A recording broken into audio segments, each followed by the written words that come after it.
जय मसीह तथा नमस्कार श्रोतावृन्द। आजको वचनको शीर्षक रहेको छ विश्वासद्वाराको हिँडाइ।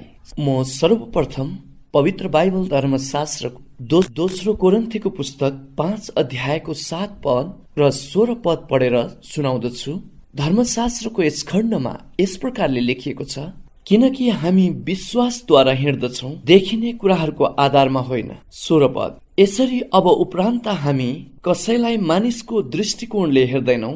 हामीले ख्रीष्टलाई एक समय मानिसको दृष्टिकोणले हेरेका थियौँ, तर अब उपरान्त उहाँलाई त्यसरी हेर्ने छैनौँ। 17 पद, यसकारण कोही ख्रीष्टमा छ भने त्यो नयाँ सृष्टि हो, पुराना कुरा बितिसकेको छ, हेर नयाँ आएको छ। प्रिय श्रोतावृन्द, जब एक व्यक्तिले सृष्टिकर्ता परमेश्वरलाई येशू ख्रीष्ट भएर आउनुभयो र उहाँले मेरो पाप क्षमा गर्नुभयो, क्रुसमा रगत बगाउनु भयो, त्यो रगत मेरो पापको लागि बलि थियो भनेर विश्वास गर्दछ र उहाँ सृष्टिकर्ता परमेश्वर तेस्रो दिनमा बौरी उठ्न पनि भयो भनिकन बौरी उठ्न भयो भने विश्वास गर्दछ। यस अवस्थामा पवित्र बाइबल धर्मशास्त्रले अब यो विश्वासी व्यक्तिले विश्वासद्वारा हिँड्न सुरु गर्नु पर्दछ। हामी प्राकृतिक रूपमा दृष्टिबाट हिँड्ने मानिसहरू हौं। हामी जे देख्दछौँ त्यसलाई मात्र विश्वास गर्दछौँ, तर नदेखेका कुराहरूलाई विश्वास नगर्ने मानिसहरू हौं। तर पवित्र बाइबल धर्मशास्त्रले अदृश्य परमेश्वरलाई विश्वास गरिसकेपछि उहाँले बोल्नु भएको वचन, उहाँले गर्न प्रतिज्ञालाई नदेखिए तापनि विश्वास गरिकन अब विश्वासबाट हिँड्न थाल्न पर्छ भनिकन पवित्र बाइबल धर्मशास्त्रले बताउँदछ। प्रिय श्रोतावृन्द, जो व्यक्ति साह्रै नै प्राकृतिक रूपमा मात्र चल्नेछ उसले चाहिँ ईश्वरीय अदृश्य कुरालाई विश्वास गरेर हिँड्ने मानिसहरूलाई अन्धविश्वासी पनि भनेर भन्ने गरेको छ। तर पवित्र बाइबल धर्मशास्त्रले यो स्पष्ट छ, देखेका कुराहरू भन्दा नदेखेका कुराहरू महत्वपूर्ण छन् र देखिएको संसार भन्दा नदेखिएको संसार महत्वपूर्ण छ। हामीले यी कुराहरूलाई विचार गर्दाखेरि पनि देखेका भन्दा नदेखेका कुराहरू नै महत्वपूर्ण छन् भन्ने पुष्टि हुँदछ। जसरी एक व्यक्तिको ज्ञानको गहिराई देख्न सकिँदैन तर त्यो शक्तिशाली हुन्छ, एक व्यक्तिको योग्यता देख्न सकिँदैन तर त्यो महत्वपूर्ण हुन्छ। त्यस्तै गरेर हामीले हावालाई देख्न सक्दैनौँ, तर हामीले हावा देख्दैनौँ भनेर हावा छैन भनेर कसैले घमण्ड गर्दछ भने त्यो मानिसलाई हावा नभएको ठाउँमा लगेर राखिएको खण्डमा त्यो व्यक्ति मर्दछ। र प्रिय श्रोतावृन्द, अहिले दिएको यो छोटो उदाहरणले यो कुराहरू बताउँदछ कि देखिएका कुराहरू भन्दा नदेखेका कुराहरू महत्वपूर्ण छन्। र पवित्र बाइबल धर्मशास्त्रले सृष्टिकर्ता परमेश्वर हुनुहुन्छ भनिकन पुष्टि गर्दछ र उहाँ अदृश्य हुनुहुन्छ र उहाँ अदृश्य परमेश्वरलाई विश्वासबाट लिन पर्दछ र उहाँलाई विश्वास गर्नेहरू उहाँको प्रतिज्ञामा विश्वास गरेर हिँड्न पर्दछ र उहाँले बाइबलमा बताउनु भएको सिद्धान्तमा विश्वास गरिकन विश्वासद्वारा हिँड्न पर्दछ भनिकन पवित्र बाइबल धर्मशास्त्रले बताएको छ। र प्रिय श्रोतावृन्द, पवित्र बाइबल धर्मशास्त्रको उत्पत्तिको पुस्तकदेखि लिएर प्रकाशको पुस्तकसम्म हामीले अध्ययन गर्यौं भने परमेश्वरका महान दासहरू परमेश्वरको वचनको आज्ञाकारिता भइकन उहाँहरू विश्वासबाट नै हिँड्न पर्यो। यसमा कुनै दुविधा नै छैन। उदाहरण स्वरूप हामी उत्पत्तिको पुस्तक 12 अध्यायलाई लिन सक्दछौँ। अब्राहमलाई परमप्रभु परमेश्वरले बुलाउट गर्न भयो र यसो भन्नुभयो, म यस खण्डलाई पढिदिन्छु। परमप्रभुले अब्राहमलाई भन्नुभयो, तेरो देश र तेरो कुटुम्ब तथा तेरा पिताको घरबाट निस्केर जुन देश म तँलाई देखाउँछु त्यहाँ जा। म तँबाट एउटा ठुलो जाति खडा गर्नेछु र तँलाई आशिष दिनेछु। म तेरो नाउँ प्रसिद्ध गराउनेछु र तँ आशिषको मूल हुनेछस्। तँलाई आशिष दिनेहरूलाई म आशिष दिनेछु र तँलाई श्राप दिनेहरूलाई म श्राप दिनेछु। तँद्वारा नै पृथ्वीका सबै कुलले आशिष पाउनेछन्। यसै कारण परमप्रभुले भन्नुभयो बमोजिम अब्राम गइहाले र लोत पनि तिनीसँग गए। हारानबाट निस्केर जाँदा अब्राम 75 वर्षका थिए। अब्राम तिनकी स्वास्नी साराई र तिनका भतिजा लोत र तिनीहरूले जम्मा गरेका सबै धन सम्पत्ति र हारानमा प्राप्त गरेका मानिसहरूलाई लिएर कनान देशमा जानलाई निस्के अनि त्यहाँ पुगे। अब्राहम त्यस देशबाट भएर सेकेममा भएको मोरेका फाँटका रुख भएको ठाउँसम्म पुगे। त्यसबेला त्यस ठाउँमा कनानीहरू बस्दथे। परमप्रभु अब्राहम कहाँ देखा पर्न भयो र तिनलाई भन्नुभयो, म तेरो सन्तानलाई यो देश दिनेछु। यसैले तिनीहरू कहाँ देखा पर्न भएको परमेश्वरको निम्ति तिनले त्यहाँ एउटा वेदी बनाए। त्यहाँबाट तिनी हिँडेर बेथेलको पूर्वपट्टि भएको पहाडमा सरे र बेथेललाई पश्चिम र ऐ शहरलाई पूर्वपट्टि पारेर आफ्नो पाल टाँगे। तिनले परमप्रभुको निम्ति एउटा वेदी बनाएर परमप्रभुको नाउँको पुकारा गरे अनि अब्राहम अझ यात्रा गर्दै नेगेब भनिने दक्षिण देशतिर गए। अनि त्यस देशमा अनिकाल पर्यो।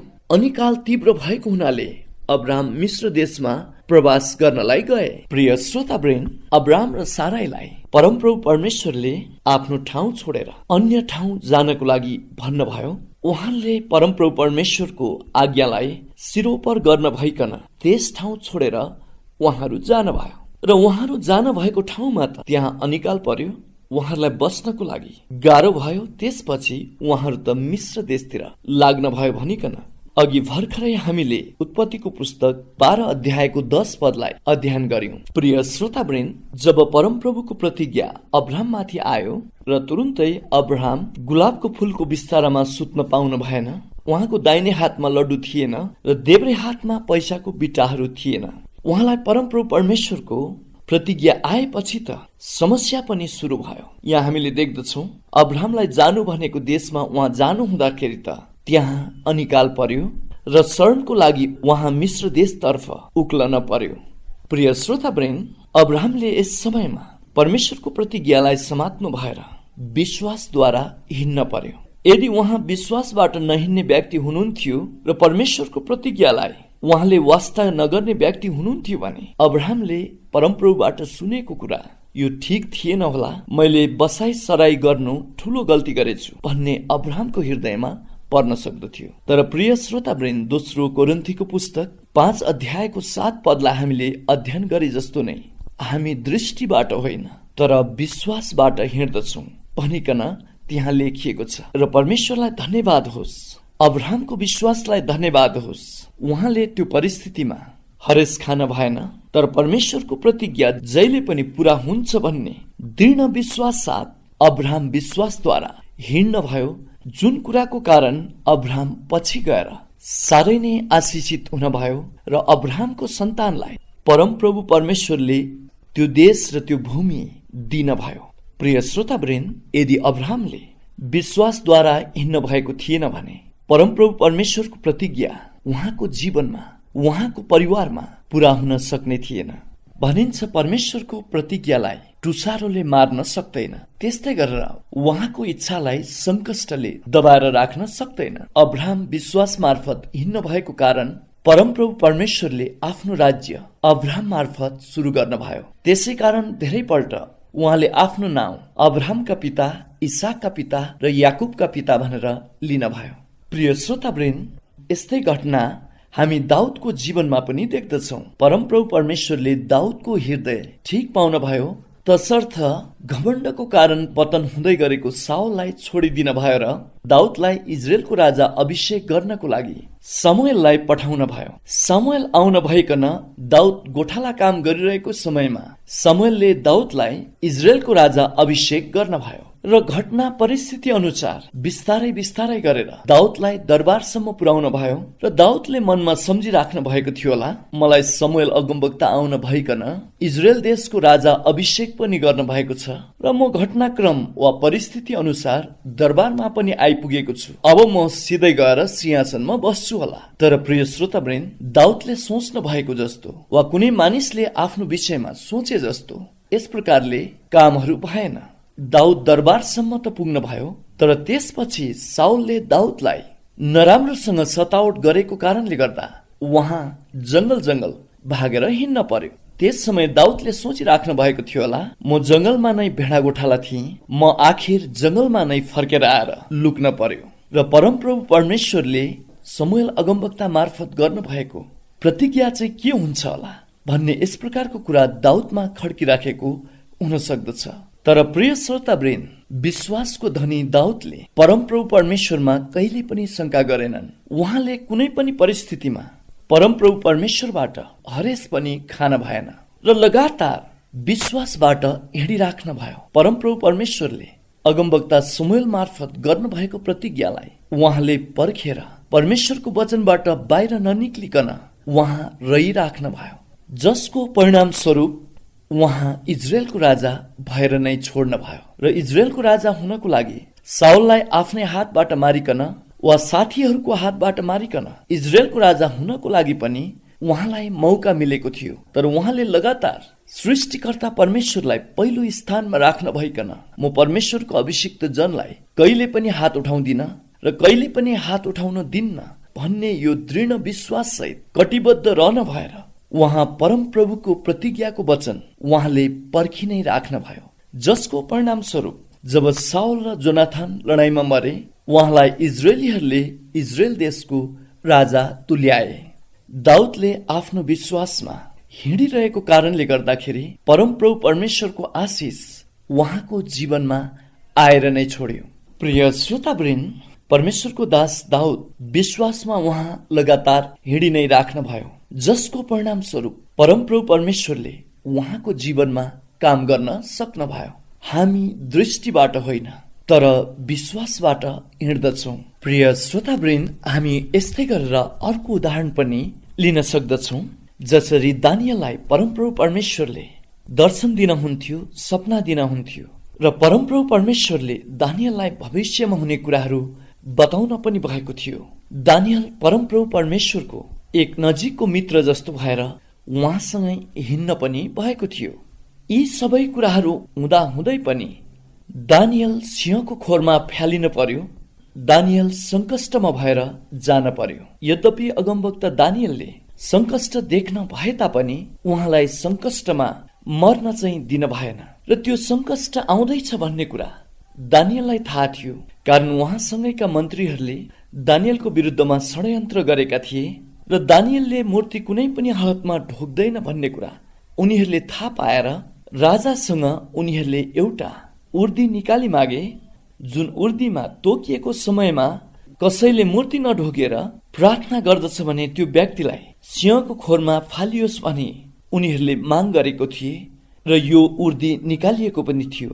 र दानियललाई यो कुरा पनि थाहा थियो कि उसको पछि कोही सिआइडीहरू छ र उसलाई गुप्तचरहरूले याद गरिरहेको छ र उहाँले जसरी परमप्रभु परमेश्वरलाई दिनमा 3 पटक प्रार्थना गर्नुहुन्थ्यो, यो कार्यले उहाँ पक्राउ पर्नुहुन्छ र उहाँलाई सिंहको खोरमा फालिन्छ भन्ने कुरा उहाँलाई थाहा थियो। यद्यपि प्रिय श्रोतावृन्द, देखिएको कुरामा नभएर नदेखिएको कुरामा विश्वास गर्न हुने अगमवक्ता दानियलले सृष्टिकर्ता परमेश्वरलाई दिनमा 3 पटक प्रार्थना गर्न छोड्न भएन र विश्वासमा हिँड्न छोड्न भएन, जसको परिणाम स्वरूप उहाँलाई सिंहको खोरमा फ्याँकियो।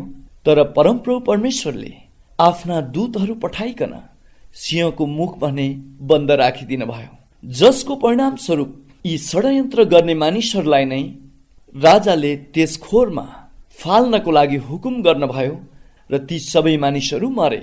पवित्र बाइबल धर्मशास्त्रको हितोपदेशको पुस्तकमा यस्तो भनिएको छ, जसले अरूहरूको लागि खाडल खन्दछ त्यो खाडलमा त्यो व्यक्ति नै पर्दछ। र प्रिय श्रोतावृन्द, दानियल अगमवक्ता विश्वासमा हिँड्न हुन्थ्यो। उहाँ देखिएका कुराहरूदेखि नडराइकन नदेखिएका कुराहरूमा सृष्टिकर्ता परमेश्वरमा भरोसा राखिकन उहाँ लगातार अघि बढ्ने व्यक्ति हुन भएको कुरा यस घटनाले पुष्टि गर्दछ। साथै उहाँका साथीहरू सद्रक, मेशक र अबेदनेगोलाई पनि यस्तै प्रकारको आपत्ति आइलाग्यो। दानियलका 3 साथीहरू जसको नाम सद्रक, मेशक र अबेदनेगो थियो, उहाँलाई पनि यस्तै प्रकारको चुनौती आयो। म तपाईहरुलाई दानियलको पुस्तक 3 अध्यायको 1 पददेखि केही पदहरू पढेर सुनाउँदछु। धर्मशास्त्रको यस खण्डमा यस प्रकारले लेखिएको छ, राजा नेबुकदनेस्सरले 30 मिटर अग्लो र 3 मिटर चौडा भएको सुनको एक मूर्ति बनाए र त्यसलाई बेबिलोनको प्रदेशमा स्थित दुरा नाउँ गरेको मैदानमा स्थापना गरे।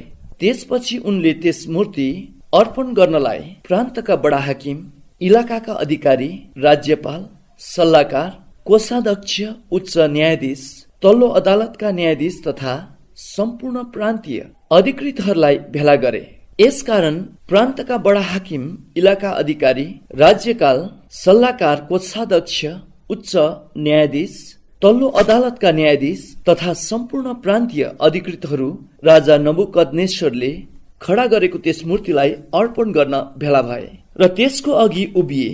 तब सो कुराहरूको घोषणा गर्नेले चर्को स्वरमा कराएर भन्यो, हे मानिसहरू, जातिहरू र विभिन्न भाषा बोल्नेहरू, तिमीहरूलाई यो हुकुम भएको छ, तिमीहरूले नरसिंह, बाँसुरी, वीणा, सारङ्गी, सितार, न्याउली बाजा र सबै किसिमका बाजाहरूको स्वर सुन्ने बित्तिकै राजा नबुकदनेश्वरले स्थापना गर्नुभएको सुनको मूर्तिको अघि घोप्टो परेर तिमीहरू सबैले दण्डवत गर्नु पर्दछ। घोप्टो परेर दण्डवत नगर्ने जोसुकै पनि तुरुन्तै दन्किएको आगोको भट्टीमा फालिनेछ।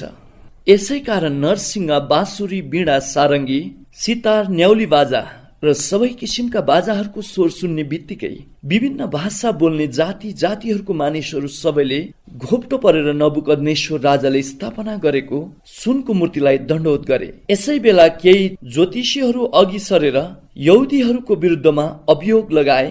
तिनीहरूले राजा नबुकदनेश्वरलाई भने, महाराजा अमर रहौं, हजुरले हुकुम गर्नु भएको छ कि हरेक जसले नरसिंह, बाँसुरी, वीणा, सारङ्गी, सितार, न्याउली बाजा र सबै किसिमका बाजाहरूको स्वर सुन्छ त्यसले घोप्टो परेर सुनको मूर्तिलाई दण्डवत गर्नु पर्दछ, अनि जसले घोप्टो परेर दण्डवत गर्दैन उसलाई दन्किएको आगको भट्टीमा फालिनेछ। तर केही यहुदीहरू छन् जसलाई हजुरले बेबिलोनको प्रान्तमाथि शासन गर्न नियुक्ति गर्नुभयो, जसका नाउँ सद्रक, मेशक र अबेदनेगो हुन्। हे महाराजा, यिनीहरूले हजुरलाई टेर्दैनन्। यिनीहरू न त हजुरका देवताहरूलाई पुज्दछन्, न हजुरले स्थापना गर्नुभएको सुनको मूर्तिलाई दण्डवत नै गर्दछन्। रिसले चुर भएर नबुकदनेश्वरले सद्रक, मेशक र अबेदनेगोलाई ल्याउने हुकुम गरे। यसकारण यी मानिसहरू राजा कहाँ ल्याइए। नबुकदनेश्वरले यिनीहरूलाई भने, ए सद्रक, मेशक र अबेदनेगो, के यो कुरा साँचो हो कि तिमीहरू मेरो देवताहरूको सेवा गर्दैनौ वा मैले स्थापना गरेको सुनको मूर्तिलाई दण्डवत गर्दैनौ? अब यदि तिमीहरूले नरसिंह, बाँसुरी, वीणा, सारङ्गी, सितार, न्याउली बाजा र सबै किसिमका बाजाहरूको आवाज सुन्ने बित्तिकै मैले बनाएको मूर्तिलाई दण्डवत गर्न तयार भयो भने धेरै राम्रो हुनेछ। तर यदि तिमीहरूले यसलाई दण्डवत गरेनौ भने तुरुन्तै दन्किएको आगोको भट्टीमा तिमीहरू फालिनेछौ। तब कुन देवताले तिमीहरूलाई मेरो हातबाट बचाउन सक्ला? 16 पद। सद्रक, मेशक र अबेदनेगोले राजालाई जवाफ दिए, हे नबुकदनेश्वर, यस सम्बन्धमा हजुरको अघि हाम्रो आफ्नो पक्षमा भन्न पर्ने आवश्यकता केही छैन। हे महाराजा, यदि हामीहरू दन्किएको आगोको भट्टीमा फालियौं भने हामीले सेवा गरेको परमप्रभुले हामीलाई यसबाट बचाउन सक्नुहुनेछ र हजुरको हातबाट छुटकारा दिनुहुनेछ। तर हामीलाई उहाँले यसो गर्नु भएन भने तापनि हे महाराजा, हजुरका देवताहरूको सेवा गर्ने छैनौ, न त हजुरले स्थापना गर्नुभएको सुनको मूर्तिलाई दण्डवत नै गर्नेछौ भनी हजुरलाई थाहा होस् भन्ने हामी चाहन्छौ। तब सद्रक, मेशक र अबेदनेगोसित नबुकदनेश्वर रिसले चुर भए र तिनीहरूप्रतिको उनको धारणा बदलियो। उनले त्यस आगोको भट्टीलाई साधारण भन्दा 7 गुणा चर्काउने हुकुम गरे र उनका सेनाको सबभन्दा बलियो सिपाहीहरू मध्ये कोहीलाई सद्रक, मेशक र अबेदनेगोलाई बाँधेर दन्किएको आगोको भट्टीमा फालिदिने हुकुम गरे। तब यी मानिसहरू दौरा, सुरुवाल, टोपी र अन्य लुगाहरूसित बाँधिएर दन्किएको आगोको भट्टीमा फ्याँकिए। राजाको हुकुम यति जरुरी थियो र आगोको भट्टी यति तातो थियो कि आगोको ज्वालाले सद्रक, मेशक र अबेदनेगोलाई लैजाने सिपाहीहरूलाई भस्म पार्यो। अनि यी 3 जना मानिसहरू दरिलो रूपमा बाँधिएकै अवस्थामा दन्किएको आगोको भट्टीमा परे। त्यसपछि राजा नबुकदनेश्वरले आश्चर्यचकित हुँदै उफ्रेर आफ्ना सल्लाहकारहरूलाई सोधे, के हामीले बाँधेर आगोमा फालेका 3 जना मानिसहरू होइनन् र? उनीहरूले जवाफ दिए, निश्चय नै हो महाराजा। उनले भने, हेर त, आगोभित्र 4 जना मानिसहरू वरिपरि हिँडिरहेको देख्दछु। तिनी नबाँधिएको र कुनै हानि नभएका देखिन्छन् र त्यो चौथो चाहिँ परमेश्वरको पुत्र जस्तो देखिन्छ। तब नबुकदनेश्वरले दन्किएको आगोको भट्टीको ढोका नजिकै गएर चिच्याए, हे सद्रक, मेशक र अबेदनेगो, सर्वोच्च परमेश्वरको सेवक हो, बाहिरी निस्केर आओ। तब सद्रक, मेशक र अबेदनेगो आगोबाट बाहिरी निस्केर आए। प्रिय श्रोतावृन्द, सद्रक, मेशक र अबेदनेगोलाई यहाँ ठूलो चुनौती छ। यिनीहरूलाई दन्किएको आगोको भट्टीमा फालिदिने चुनौतीको साथसाथ पनि यिनीहरूले परमप्रभु परमेश्वरको वचनलाई उल्लङ्घन नगरिकन उनीहरू बरु दन्किएको आगोको भट्टीमा फालिने निर्णय गरे, निश्चयता गरे। र यो उहाँहरूको निर्णय र निश्चयता चाहिँ प्रिय श्रोतावृन्द, उहाँहरू देखिएका कुराहरूमा होइन तर विश्वासबाट हिँड्न भएको थियो। सर्वोच्च सृष्टिकर्ता परमेश्वरको वचनको विश्वासबाट उहाँहरू हिँड्न भएको थियो। देखिएका कुराहरूमा त उहाँहरू त्यो मूर्तिको अगाडि घोप्टो परेर दण्डवत नगरिएको खण्डमा उहाँहरूलाई आगोको भट्टीमा फालिने हुकुम थियो। तर राजा नेबुकदनेश्वरलाई पनि सृष्टि गर्नुहुने सर्वोच्च परमेश्वरको हुकुम चाहिँ यो थियो, तिमीहरूले आफूले बनाएको मूर्ति प्रतिमूर्ति प्रति ननिउरिनु, ढोग नगर्नु। प्रिय श्रोतावृन्द, यी 3 विश्वासी दाइहरूले विश्वासबाट हिँड्नु भएको कारणले गर्दा उहाँहरूलाई बचावटको लागि चाहिँ प्रभु येशू परमेश्वरको पुत्र आगोको भट्टीभित्र देखा पर्नुभयो। र प्रिय श्रोतावृन्द, हामी देखिएका कुराहरूबाट होइन, दृष्टिबाट होइन, तर विश्वासबाट हिँड्दछौँ। र विश्वासबाट हिँड्ने मानिस नै विजय पनि हुन्छ भनिकन पवित्र बाइबल धर्मशास्त्रले बताएको छ। र सृष्टिकर्ता परमेश्वर येशू ख्रीष्ट हुन भइकन धरतीमा आउनु भएपछि पनि यस्तै नै कुराहरू भयो। उहाँले आफ्ना चेलाहरूलाई उहाँको नाउँमा अधिकार दिनुभयो। अधिकार पाइसक्नु भएपछि पनि उहाँहरूले ठूलो सतावट भएर जान पर्यो। यद्यपि विश्वासका धनी यी चेलाहरूले देखिएका कुराहरूमा विश्वास नगरी परमेश्वरको प्रतिज्ञामा, परमेश्वरको वचनमा विश्वास गरेर लगातार येशू ख्रीष्टको नाउँमा भूतहरू धपाउँदै अगाडि बढ्नुभयो। येशू ख्रीष्टको नाउँ प्रचार प्रसार गर्दै अगाडि बढ्नुभयो।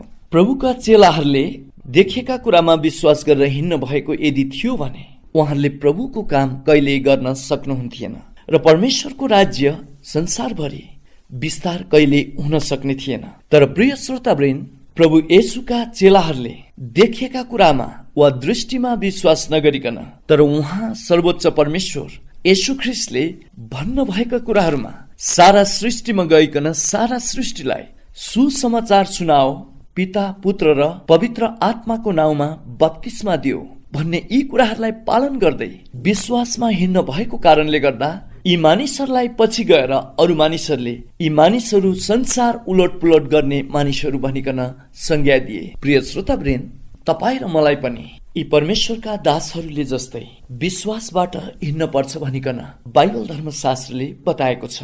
उहाँको प्रतिज्ञा हामीसँग छ, उहाँको वचन हामीसँग छ। यद्यपि हामीले भोगिरहेको वा सामना गरिरहेको अवस्था नराम्रो भए तापनि उहाँ प्रतिज्ञामा कटिबद्ध परमेश्वरले आफ्नो वचन तपाईको जीवनमा पूरा गरेर नै छोड्नुहुन्छ। त्यसैकारण पुरानो करारमा परमेश्वरको वचनमा यो भनिएको छ, हामी यो कोरस गाउने पनि गर्दछौँ, गरीबहरूले भनुन् म धनी छु, कमजोरहरूले भनुन् म बलियो छु। प्रिय श्रोतावृन्द, हामी देखिएका कुराहरूमा होइन तर विश्वासमा हिँड्न पर्दछ। प्रभु येशूको वचनमा यो स्पष्ट भनिएको छ कि तपाईलाई पुच्छर होइन शिर बनाउने छु, कि तपाईलाई मागेर खाने होइन दिएर खाने बनाउने छु। साथै उहाँ यहोवा रफाले तपाई जस्तो सुकै रोगबाट ग्रसित मानिस हुन भए तापनि उहाँ यहोवा रफाले तपाईलाई चंगाई गर्नेछु भनिकन यो पनि प्रतिज्ञा गर्न भएको छ। प्रिय श्रोतावृन्द, अहिले तपाईले रेडियो वचन सुन्दै हुनुहुन्छ र तपाई जस्तो अवस्थामा तपाई हुनु भए तापनि तपाईको स्वर्गीय पिताले चाहिँ तपाईलाई त्यो अवस्थाबाट बाहिर निकाल्न हुनेछ र तपाईलाई छुटकारा दिनुहुनेछ र तपाईको असल दिनहरूले तपाईलाई पर्खिरहेको छ। तपाई देखिएका कुराहरूबाट होइन, अहिले भर्खरै अनुभव गरिरहेका कुराहरूबाट होइन, तर विश्वासबाट तपाई हिँड्नुहोस्। प्रभु येशूको आशिषले तपाईलाई पर्खिरहेको छ। यति भन्दै म टेक दाहाल बिदा हुन्छु। जय मसीह।